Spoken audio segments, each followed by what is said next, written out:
I had so much fun interviewing today's Wellness Wednesday guest, Alexx Stuart. Alexx is an Aussie mother who has a passion for helping to take the overwhelm out of reducing toxins from our daily lives through her Low Tox Life movement.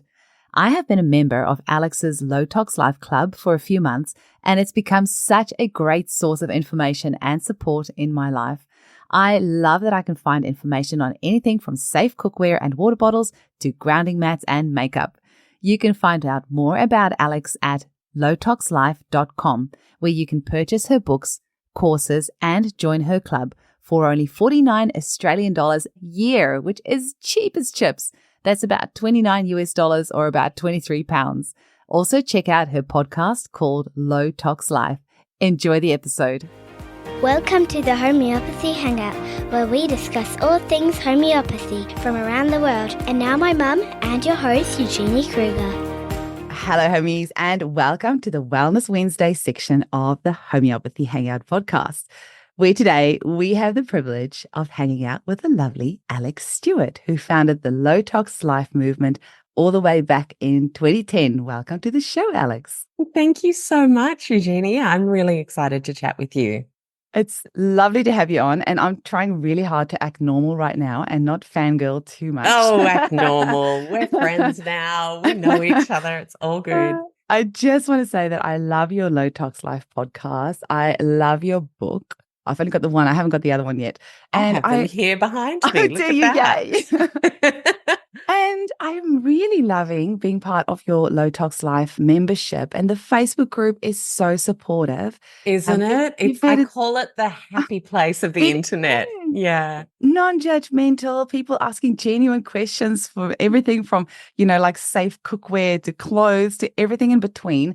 And you feel like you're in this like-minded community. So just thank you for creating all of that, because I'm really loving it. I'm so glad. Now, the other problem I have today is that I have 500 questions for you, but we only have 1 hour. It can be a bit of a conundrum. Like every question about low tox living can be a 3-hour seminar unto itself, and we can bring in expert scientists so we can, but like at the end of the day, I always think if we can help people be a little less overwhelmed and feel a sense of clarity and empowerment around the things that concern a lot of us, but they can often feel so big and so concerning that we then can't decide how to take action. And I actually suffer that myself too. Hand up for saying sometimes I go, crap, where to next? Because there's a lot. But if we can just help people go, I think I know what I want to do next, then we've achieved our goal today.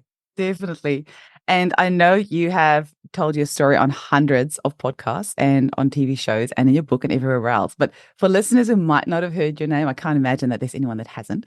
But can you give them like a quick little rundown of your intro into this low tox life and becoming aware of the things in our environment and in our lives that could be affecting of course. Look, I think I'll give you the short answer, and that is to say, like many people who are plodding along through life, going to the doctor, getting antibiotics, getting a cold, smashing the Codral cold and flu soldier on kind of situation, popping the Panadols when you have the headaches, and then something in that paradigm stops working and you scratch your head and you think, what, so I'm just supposed to get tonsillitis every couple of months? And actually maybe it might kill me because the antibiotics don't work anymore. It really does force a bit of a come to Jesus moment. I'm not particularly religious, but everyone really understands that saying where you really feel arrested by the truth of a matter. And also, if you're an inquisitive person, you think this can't be it. There's got to be something else out there. I'm very glad to have been raised to ask questions because I did. And a girlfriend connected me with her naturopath 20 years ago, more than 20 years ago now. And you didn't really have naturopaths on every street corner and with thousands and thousands of Instagram accounts to follow back then. It was like I had to drive half an hour from my house to get to this appointment. And she was amazing. She was a German woman who was one of the original OG naturopaths in Australia, but with a beautiful German background where they've always had a much better hold of balancing the conventional with the traditional, with the wisdom of the ancient all into one. You would know this as a homeopath. It's where homeopathy was It's born. still Yep. used in hospitals in Germany, right? Mm. And so she had a way of being very pragmatic and German about things, but also very spiritual and feeling into things and asking a lot of questions. And I thought she was the most amazing woman. I still lament the fact that she had to go back to Germany to care for her aging parents, but she was extraordinary. And I felt so lucky to have found her because she gave me all the things that helped me kick that particular bout of tonsillitis, but then do the bigger work to see what is it about my day-to-day life that is causing me to have a weakened immune state to not fight the odd bug that comes along. Because I would get sick really often. And for me, unfortunately, as a half French person, it seemed to be the heavily processed gluten that we have in Australia, in America, in the UK. In Europe, I'm not so sensitive. I won't eat a baguette and next day feel my tonsils come up. It's just not the same response. So gratefully, it's an intolerance and it seems to be quite geographical versus being a celiac or having a huge issue with the protein itself. So I am grateful for that, but it was very hard over 20 years ago now when gluten-free bread tasted like cardboard and I didn't really know how to cook to go down that road. But I thank it every day because having identified that and having to remove it from my diet, first as a trial, but then as a permanence, once we realized it really was like a cause and effect, very obvious change for me. And gluten's not bad. It's not awful for everyone. There's tons of friends that I have that tuck into their sourdough when we catch up for a dinner. I just really don't want to ever make anyone feel that any statement I'm making about my personal life is a blanket statement about health. But it really was for me. And it opened the door to harness creativity that I had at the time in drinks. I was winning global cocktail competitions and presenting all around the world with my creations with alcohol and juices and extracts and shrubs and ferments and syrups and all these sorts of things. And I thought, I've never really known how to cook. Here I was doing all these intricate things in hospitality on the drink side, but I still didn't know how to roast a chicken and make that taste nice. And so it got me cooking, it got me exploring and using my smarts in a new way. And from that point on, realized the key with food is simplicity. It's like the French have always told us. It's why those recipes say a little bit of this and it's a lot more feel, a lot more intuition. And it really just helped me realize that ditching the M&Ms or the Maltesers or the microwave popcorn, all that junk wasn't about trying to cut down or trying to be good.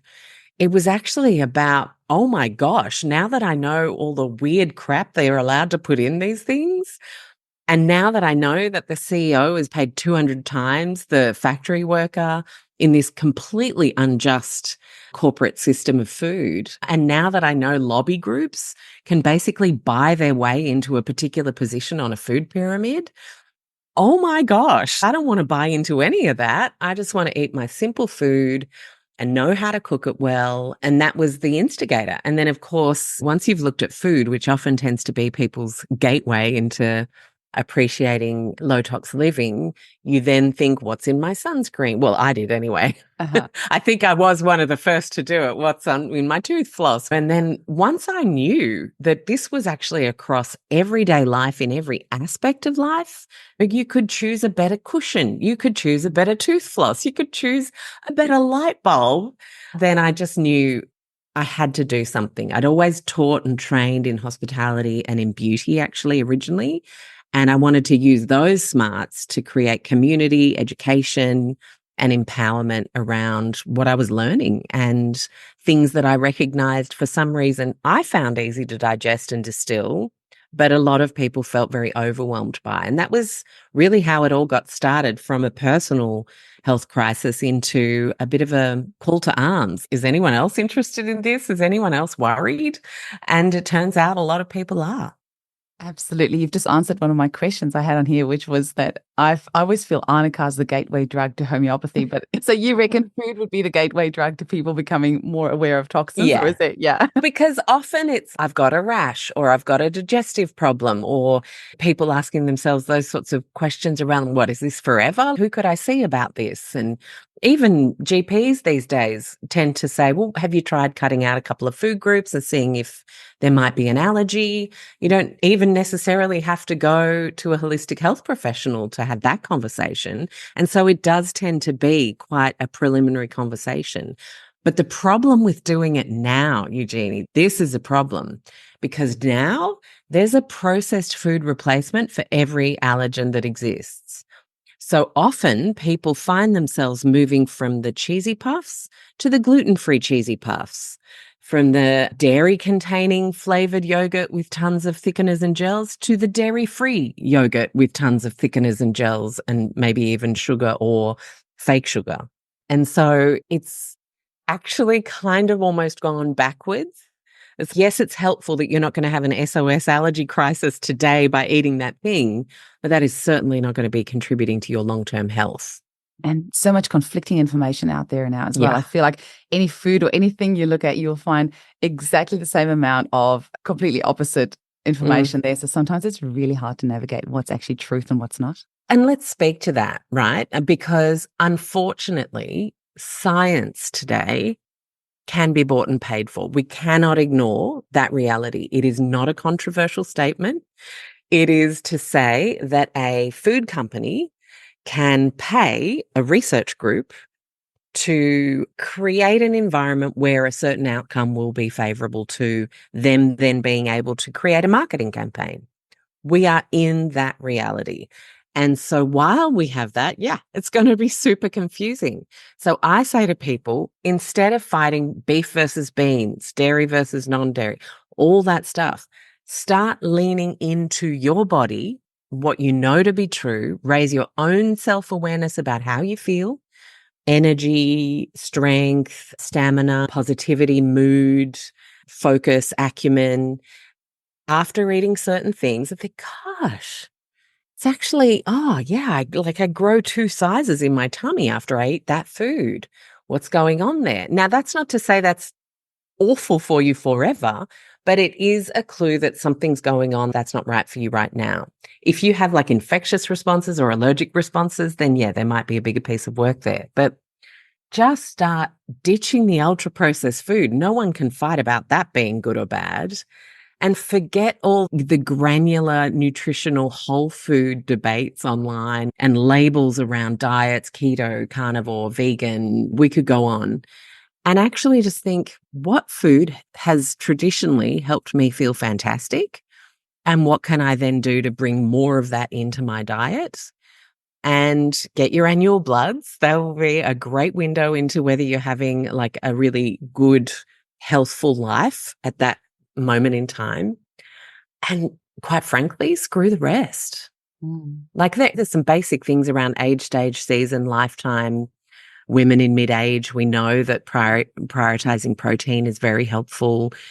Protein prioritization, very helpful for ADHD. So there are some things that we know for sure around certain stages and situations. But really, the constant debate, it's just exhausting.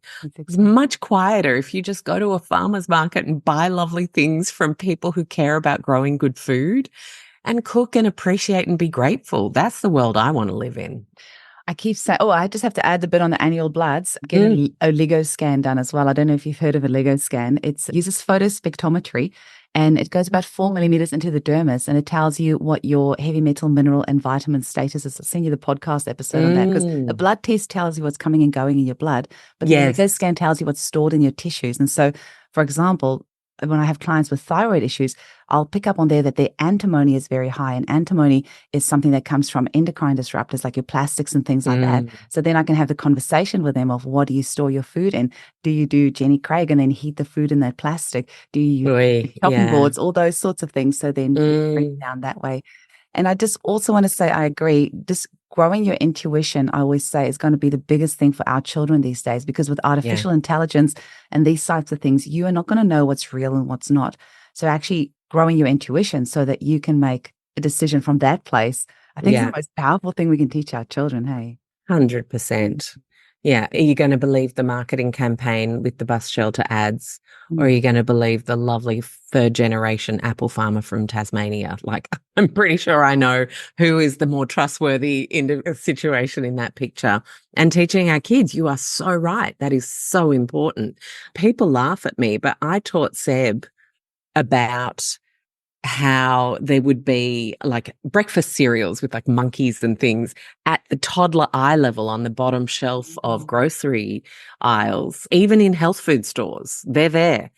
And I would teach him that the monkeys were a trick to make him think that was a good food. I didn't care that he couldn't talk yet. I'm getting it in there. And sure enough, he just rejects all that stuff. And he's 15 now, still rejecting it. So something to be said for really never starting too young as well. I 100% agree on that. And I've always, basically because I've heard people with adult children, then raising them healthy, not giving them toxins, and then they become a teenager and then they do everything their friends does. Or everything their friends do. And I believe that is because they haven't been educated on why your family makes those choices as a family. And we're the same. My kids have been taught from a young age why we use natural medicine. So they now are giving their friends homeopathic advice, which I love. But also, I love it. As I was reading through a book, I really believe this should be a textbook in every high school on the planet, so that children are understanding, one, how to empower themselves to make their own, personal care things, but also why you don't need 50 different dresses and one is fine, and the footprint that you're leaving on this planet and what things to look out for in your food. And I feel a lot of this is a paradigm shift, right? Even if I read about you talking about like capsule wardrobes and things like that, we don't need 100 different outfits. You're not going to wear them.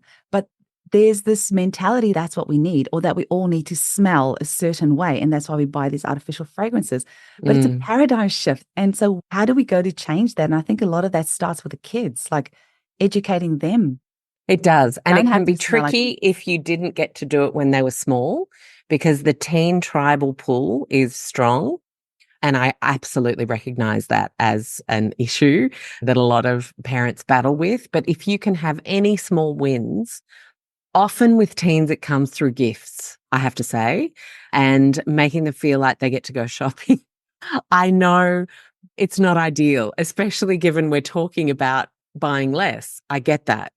But what if we could actually just at least at the start teach them that there are better alternatives, and they still get to get something fancy and love something, but really decide and be conscious of that decision and decide that they love, love, love it. Like this top that I'm wearing, my peace top, I've had it since 2017 and it is nearly about to die, sadly.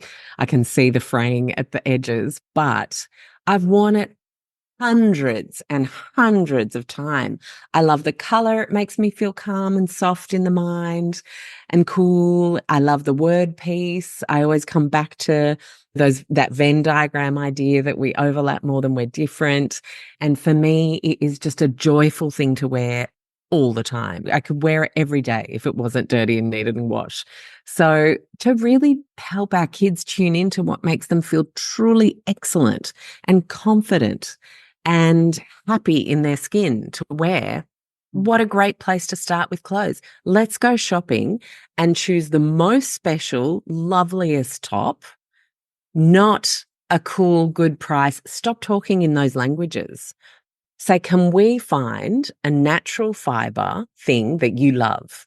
Any kind of cotton item would be a great start.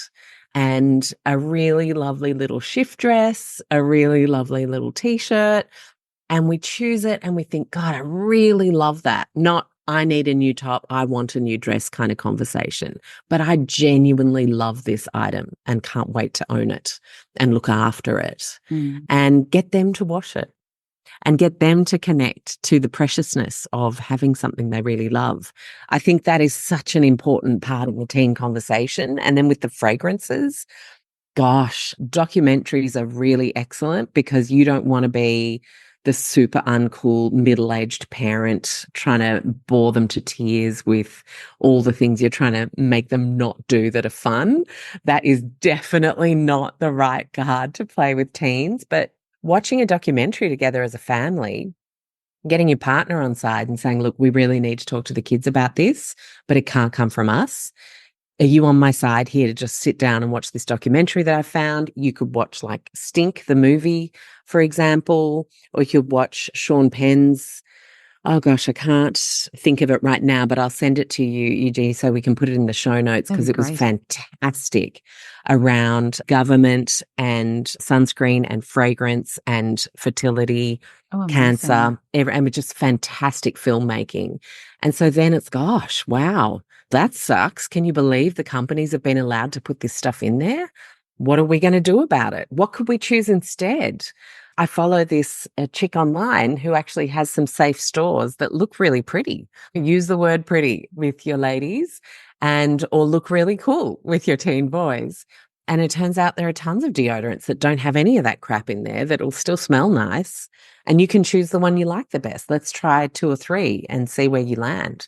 Because that's the other thing. When we were choosing conventional products, we never bought the first washing powder, our parents or us moving out of home as Gen Xers, and settled there. You tried 2 or 3.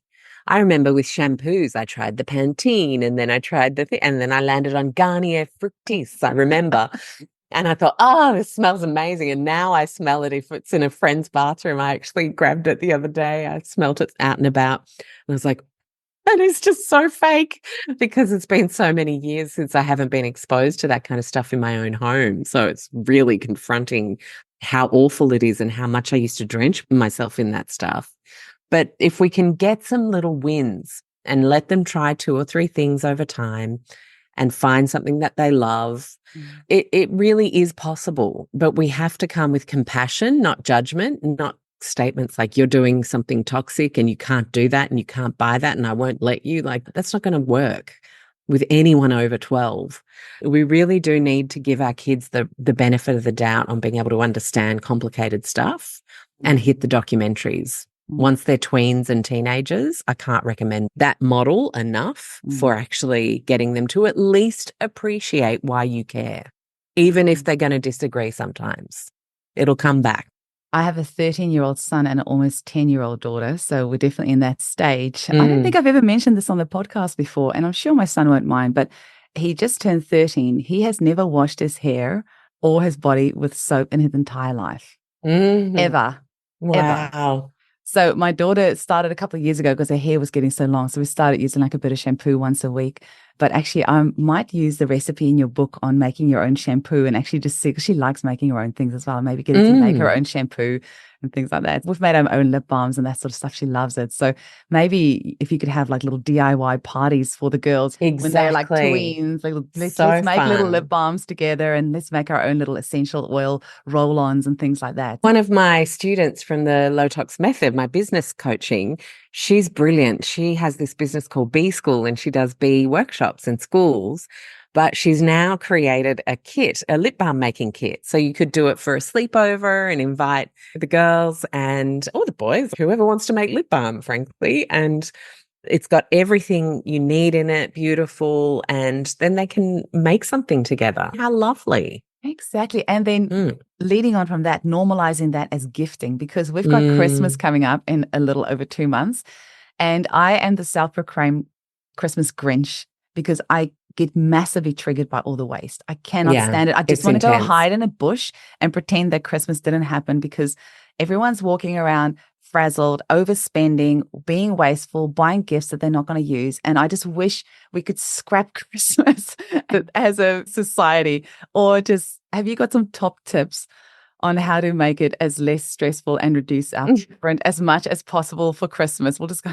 Yeah, look, I think I always host a DIY Christmas giving workshop because, as you'll see in the club, because I really think we just need to front end the season before we're in the thick of it without the pressure of everything kind of, oh God, no, now I need to buy, let me just buy everything because it's just too late. And then the stress takes over, and then you end up buying a whole bunch of things that no one would have noticed, frankly, half the time if you had given them something or not. The people we think we need to give lots of things to. Get your kids to make cards for their teachers. That's the easiest one. Just a couple of reflections, especially if they liked their teachers that year or a particular teacher they really liked, if they're in senior school and they have multiple. And actually just sit down and write cards to your couple of favorite teachers and how you really appreciated them that year. You do not need to do more than that. Make your kids be grateful for their teachers, not you. You don't have to. If you don't have the money, be realistic. Just don't do it. If you have a little bit of cash, make a biscuit that you love and that you're really good at, or that you'll get really good at because you'll make 5 or 6 batches, and keep your jars from now till Christmas and pop a few little bickies in the jars and a nice little ribbon, tiny little gift card tag, which you can make or get the kids to make. Boom. That's it. And that'll cost you $1, maybe $1.50 per present. Or you could then do a really simple bath salt. So you buy a little pack of a kilo of Epsom salts, or 5 kilos if you've got to make lots of gifts. And you could pop some essential oils in there and just make a very simple bath salt situation with a few little bits of dried lavender or rose petals so that there's a gorgeous nature element there. Done. And I think we overcomplicate things. For anyone outside of our immediate circle, that is more than enough. A gift of gratitude and thanks with something simple made is low cost, is loving because you've made it, you've taken the time. And if you've got the element of the kid being involved, if it's teachers or aunties and cousins and things, then let's teach our kids to be grateful with us for these special people in our lives and get them involved, rather than it being the mum's job in the family to make sure everyone gets noticed at the end of the year that means something to us. I think we've got to really move away from that. And I think because women are overwhelmed, we often do then feel backed into a corner and then rush out to the shops and just get a bunch of stuff. It's not our fault. I think it's actually because we have too much mental load half the time. And it's actually just easier to pop to a gift shop and buy 10 candles. But often those candles are scented and toxic. So we just want to stop doing that anyway because they're so overpriced. Oh my gosh, the amount of friends that still give $50 scented candles for Christmas. Please give that money to charity instead. Buy someone a nice little bottle of wine if you really want it. They drink wine, but we have to stop with the scented candles. That is just a 101. Get it out of your house today. But yeah, a few ideas there on gifts anyway. One of the loveliest gifts I ever received was a donation on my behalf to a charity in Africa, which is, I really love that. But so good. Isn't that all just, once again, mindset, like changing people's mindset, like making it okay that you give a gift from the op shop? Like my kiddies go to a Steiner school, and actually that's quite normal there for people to go and get a 50-cent or $1 book from the op shop and then gifting that as a present. And I really love that. Or growing plants and then giving a plant as a gift. It's just so much. Any gift is, you're a special person and this is a special thing. There's a reverence to a gift. So if we can add a layer of reverence for the planet and to charities with the extra money that you then might be able to buy the local homeless shelter a few Christmas plates. Our local homeless shelter does that at Christmas, and it's $30 and you get to buy a Christmas feast. And I always think every time I make my little chutneys and biscuits and things for people, I think each one of these is pretty much allowing me, old me, who would have bought something, to give our local sleeping rough people a Christmas feast. Amazing. We really need to just move away from this consumerist-driven Christmas. I'm in the business of helping people make swaps. So I'm recommending brands and products all the time. But my recommendation is never on the basis that you need to buy things that you don't actually need. We always should be thinking, is this important? Am I buying this because I'm making a swap, or I'm stocking up on a particular favorite thing that this will actually be really good for my wallet this year if I just get 3 of these now because it's on special? Great. That all makes sense. But the overconsumption of things really is a huge part of going low tox, is recognizing where that line is. And we'll all know where it is once we raise our awareness, right? Absolutely. And just having these conversations. I tell you what, this is actually a bit embarrassing, but you were just talking about saving your jars and then using that for the gift giving. And in your Yeah. book, you were talking about saving your jars to use it to freeze your food in. And I'm like, oh my goodness, I've been going out and buying because I'm converting all my plastic to glass containers. Yeah, yeah. And it can be a bit pricey. And I'm like, why didn't I think of that? It's so simple. Just save your Mm. jars and freeze your food in that instead of freezing it in plastic. And obviously leave a bit of space at the top there so that if it expands, it doesn't burst. But oh my goodness, it's like the I simple know. things. You are particularly good at taking the overwhelm and the guilt out of going low tox, because sometimes you do just want to get your hair done for a nice occasion, or you do just want to get your nails done. I just bought this low tox nail polish and it lasts 2 days. And that is with the natural base coat, 2 layers, and the top Yeah. layer, it lasted 2 days, and it's so annoying. So sometimes you do just need to do these things, but I love that you there's no guilt, there's no overwhelm, and it's all about swaps, because it's easy to think that going low tox is very expensive. What would you say to somebody who believes that? A great thing that I'm so glad this came up. So no, it's not. I will say though, there's a caveat. Chronic illness is expensive. This was a chapter that I experienced after starting the movement and writing the book. And actually, when I wrote the first book, I was in the thick of trying to figure out what on earth was wrong with me. I'd never been sicker in my life. So there's actually a bit of secret shame in that book, because here I was, this amazing low tox ninja helping thousands of people make swaps, and I couldn't figure out what was wrong with me. And it was mold illness in the end. And so then going through mold illness and realizing the need for some of the more expensive hacks like red light panel therapy, holistic care. I don't love that any of that is really expensive, or I don't love the world where we have houses that are shit, where you need to do all this stuff to kind of counterbalance hidden mold. That's a much more complex conversation. Maybe we can get together next year and do a mold show. I've got it on my list of things because my husband and a close friend has gone. So I was hoping we can talk about that, but I know it's a huge one. So let's It's do massive. that, because that's expensive. The remediation, the testing, the supplements, the detoxing. And I wouldn't be without those supplements. There's this trend now to shame people for using supplements online. They told us we had to take all these supplements, and now it's just corporatized holistic healthcare. I'm like, we can't ignore the fact that we have a toxic modern environment half the time. We have depleted soils that have very few minerals left compared to 100 years ago. I'm sorry, but many people, most in the industrialized world, need those supplements. Not to mention the fact, and this can be a tricky issue to bring up, but I will, the fact that we started saving so many more babies that would have died along with their mothers, I believe, because I'm one of them. I was an emergency C-section, my son, emergency C-section. I believe that could be responsible for the amount of genetic SNP polymorphisms we're seeing today, that then massively benefit from cogs in the chain that are kinky, having the B6, P5P put in there, because that helps you process that into that. We've got lots of kinky genes. And yes, I appreciate so much the work of people like Bruce Lipton and quantum physics and biology that show us that there is so much about our genetics that we are actually in control of through our mind. But there is a practical, mechanical element that the modern world has influenced to make it harder than ever for our mind to have a positive force. Those two things can be true.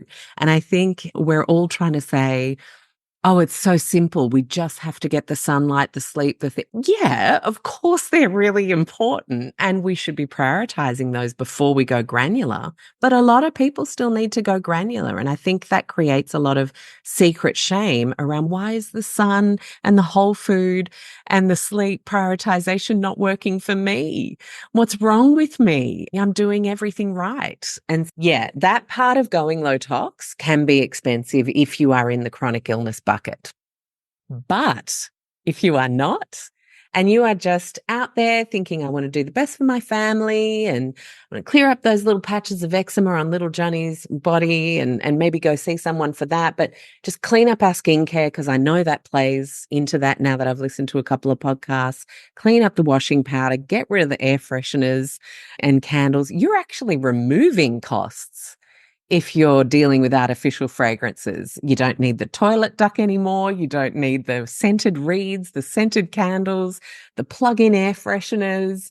All of that stuff costs like the average family about $40-50 a month if you're using that stuff. The fabric softener.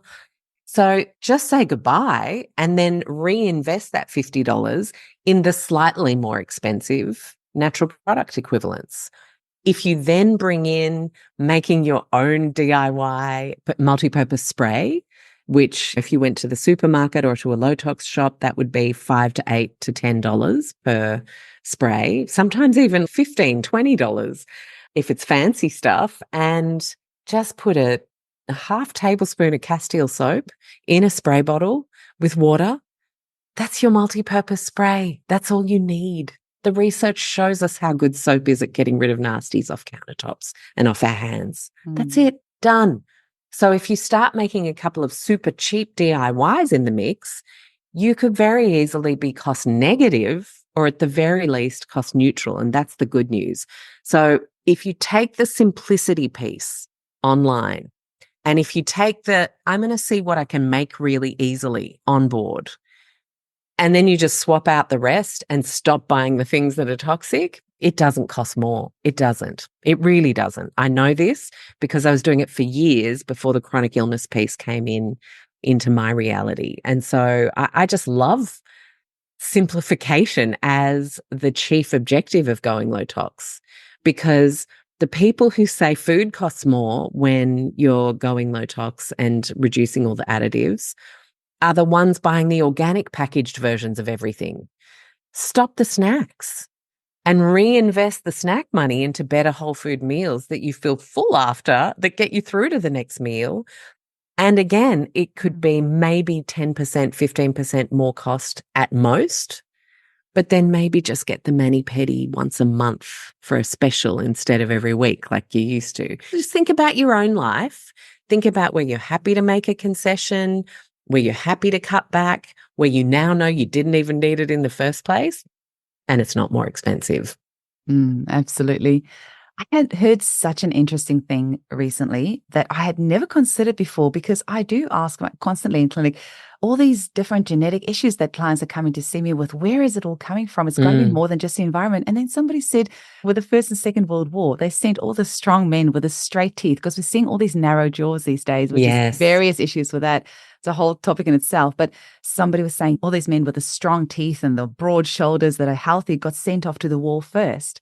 And so all the ones that weren't as healthy and strong stayed behind. And that's where the genetic pool is coming from. And I'm like, that's interesting. I never considered there are a that, lot of things playing into a weaker things, genetic pool. I totally agree. Definitely. And I think it can be delicate because we're talking about people and saving lives. And the only reason I feel comfortable talking about that rise in what is obviously polymorphisms, because that is part of the chronic illness picture, not just the environment, is because I'm an emergency C-section baby that would have otherwise died 100 years ago, along with my mum, who would have bled out.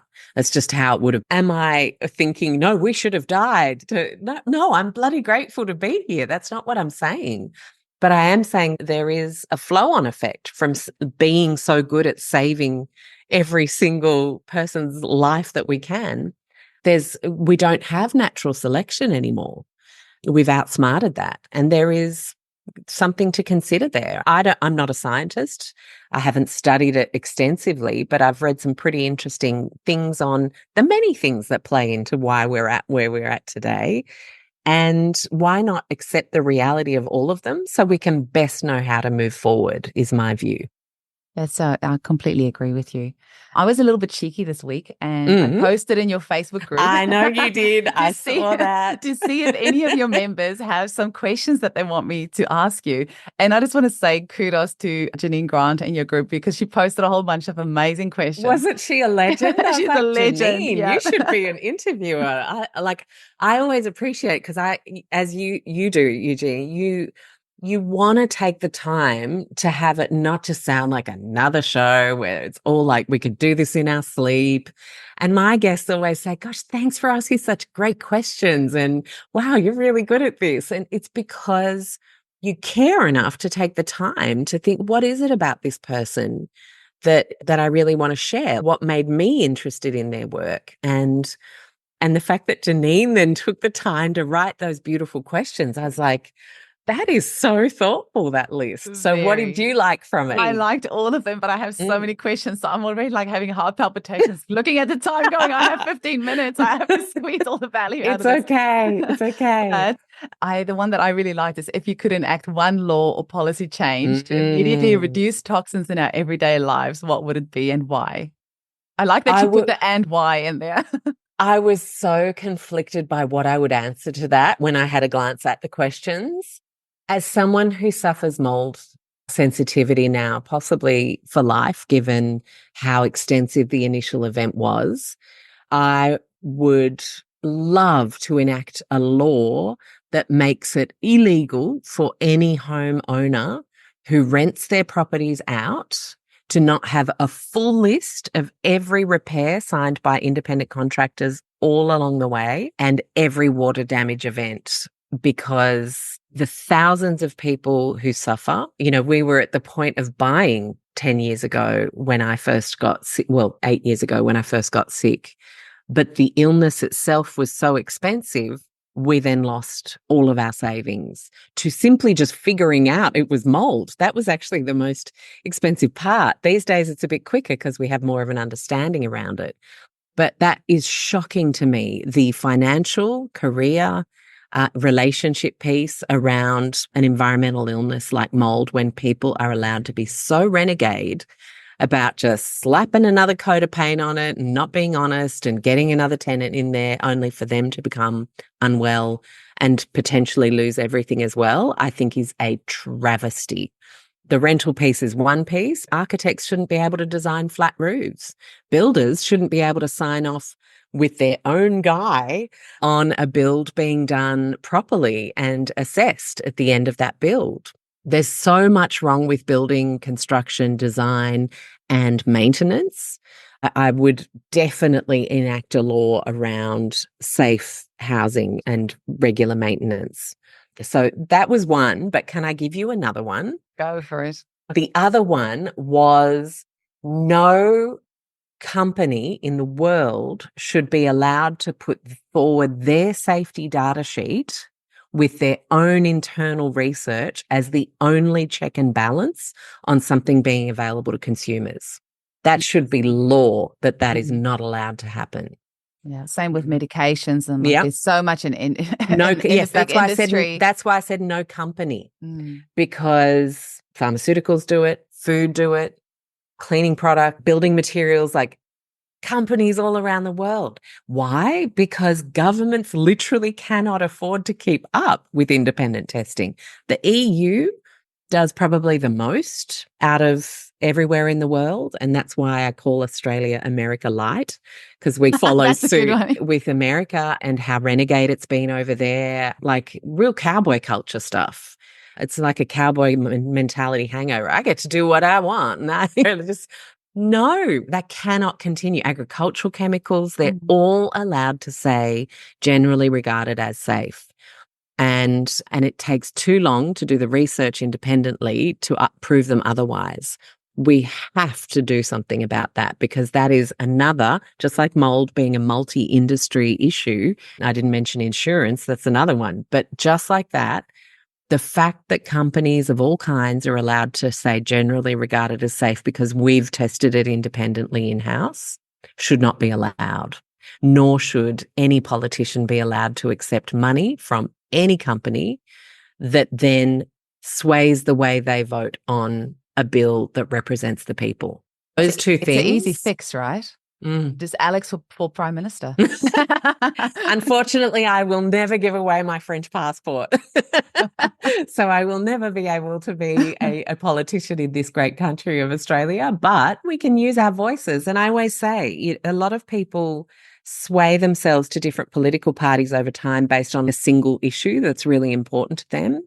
I always say choose the best people who fight for the most people and be an activist with those people and against those people when you need to on single issues that they don't understand properly yet or aren't doing the right thing by you on. I just think we're way too flippant with the way we cast votes.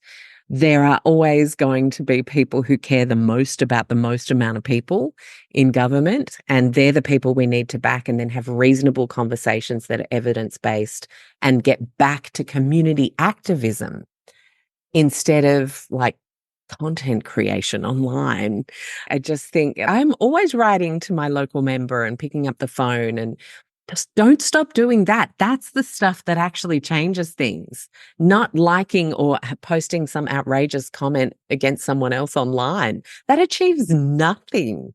That kind of distraction is what stops us from getting good things done by good people. And so I really think we know those unfortunate cases to be true about a lack of transparency in all those industries. Chat to your politicians about it, whatever party they're from. It doesn't matter. They need to know people care either way. The problem is we silo ourselves and then we think one party is going to make us feel safer about our decisions than another. And then we be quiet about all the other stuff that we know that isn't necessarily right either. That party that at least makes us feel safer says. And I could be talking about any political party in making that statement. I'm being very clear that this is not a political statement for any or against any party, but it's more about the systemic issue at hand, about the way we've started becoming polarized and how to actually recognize that our personal agency with the most local representative to us is the most important dialogue we can have politically, not the one we have on Instagram. What a beautiful point you've made there. Actually making actionable steps and instead of going and reading about it. Yeah. Like I sent an email just recently about artificial fragrances in school in like timed and how awful that is for growing humans. I've got a meeting with my local member I think in January. They said, no, we can't do it this year, about mold and housing in Sydney and how it is just horrific. And so I just think we can't forget that those local conversations are actually the most important ones for change, not fighting on the internet. So if I can just remind us all about that, it's scary because it's actually action. And action should feel a little bit, I don't know if I could pick up the phone or write that email. What's the worst that could happen? They say no. Fine. That's not scary. We've got this great saying in Afrikaans, vra is vry en weier daarbey. That means asking is free and so is declining. And so there's nothing attached to it. Just ask the question, just say the thing. I love that saying. So good. Yes, exactly. Yeah. Also, if you had to choose just 3 podcasts on the Low Tox Life podcast, just 3 episodes that you think everybody should listen to, what are the top 3 episodes? That's like getting me to pick my favorite child. Mind you, I only have one, so he is my favorite. I have to say, congratulations on 400 episodes, and the podcast has been running since 2016, and you've had 6 million downloads. I'm about to hit 600,000 downloads, so the fact that you have that's huge. There's 6 million. That is amazing, and the fact that you've kept going since 2016 because 99% of podcasts stop before the 10th episode. So congratulations on 400 episodes, 6 million downloads, and running for almost 10 years. That is amazing. So out of that, top 3 episodes, if someone was to go onto Low Tox Life podcast right now, what are the top 3 they should listen to? Oh my gosh. This is the biggest spot I feel like I've ever been put on.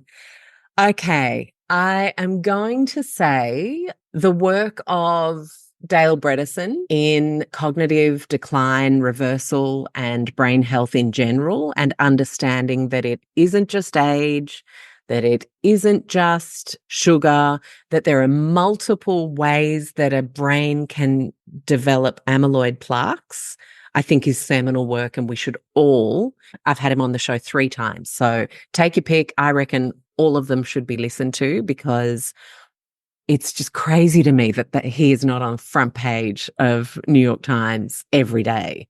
I just think would just give so many people hope. So Dale Bredesen and anything I've published with him.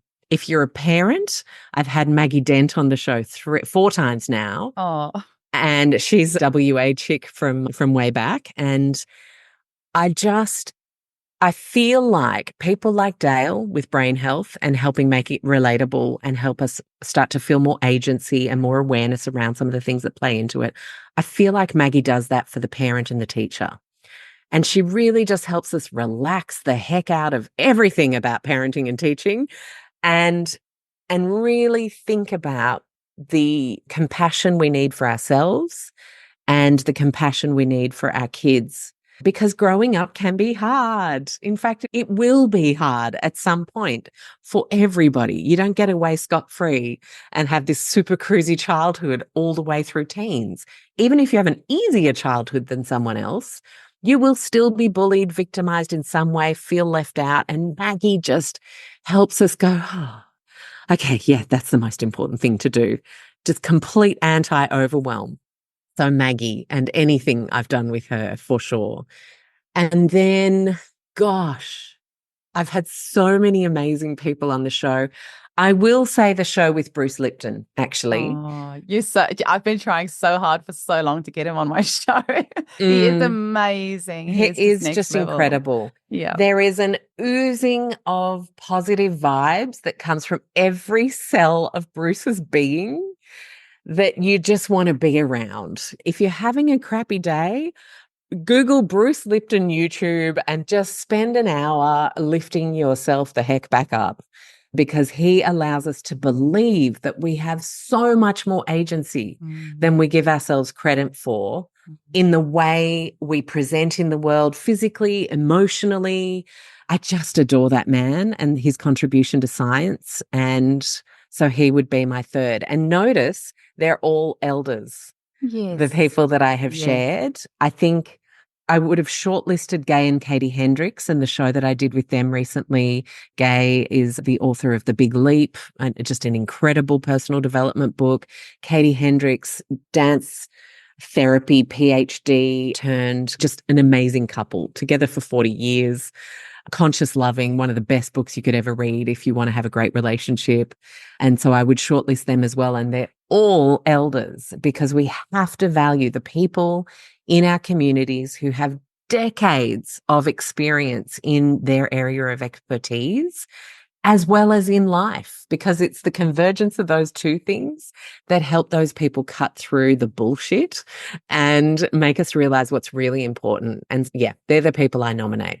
You've just touched on a little bit of a sore point for me at the moment, because I see so many Instagrammers with zero experience proclaiming to be experts in fields, and it's something that really grinds my nerves a little bit. I think it's wonderful that they put it out there, and good on them.